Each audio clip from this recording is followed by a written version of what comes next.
sparkling careers, juicy paychecks, and the famous London lifestyle.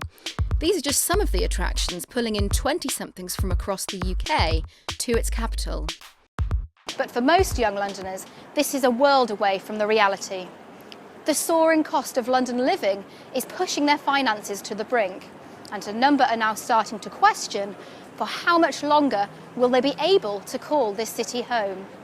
What we're seeing increasingly is people sharing houses. We see sort of houses of multiple occupation in London are the highest of any city in the UK, by the two university towns of Oxford and Cambridge. I think that increasingly is becoming London's #1 economic challenge, is the cost of housing and the cost of living within the capital. The prices for rent is just rising higher and higher, and also ultimately I'd like to buy my own house, and that's just kind of looking impossible at the moment, like with getting a mortgage and earning enough money to be able to save money in order to put a deposit down for a mortgage and that sort of thing. So yeah, I think in the future, I don't know how long I'll be able to stay in London because it's just so expensive, and for how much you pay, you really don't have a good living conditions. So it's ultimately, I'm probably going to have to leave London and go somewhere else.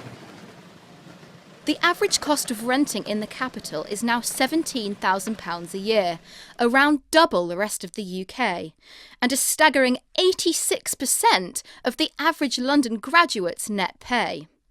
That's why London adults are having to accept a lower quality of life, especially if they want to live centrally. I'm working for free as an intern, so 5 days a week, no pay. I live with my boyfriend and 2 friends, and we live in a 2-bedroom apartment. So me and my boyfriend live in one room, the other guy has another room, and the other guy lives in the living room, so it's quite tight. If me and my boyfriend lived alone, or I had a whole room to myself, or we had a whole apartment to ourselves, that would obviously be much better, and you'd feel more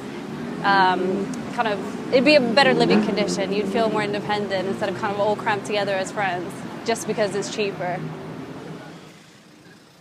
It's tough, but it is possible to find shelter on a tight budget in London if you look hard enough.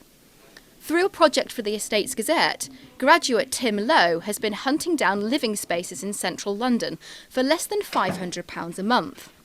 His latest find is a disused office building above the Quick Fit in Gospel Oak. When I first arrived, I was kind of slightly unsure how well I was going to get on here. Feels a bit of a cross between university halls and an office.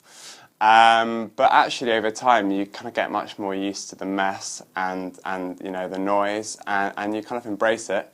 At times I feel like I'm paying to squat somewhere. So you know, at the end of the day, it's an amazing location. I personally would rather live here over living in Manchester and Birmingham. You have 16 other people, and you know, very, very welcoming.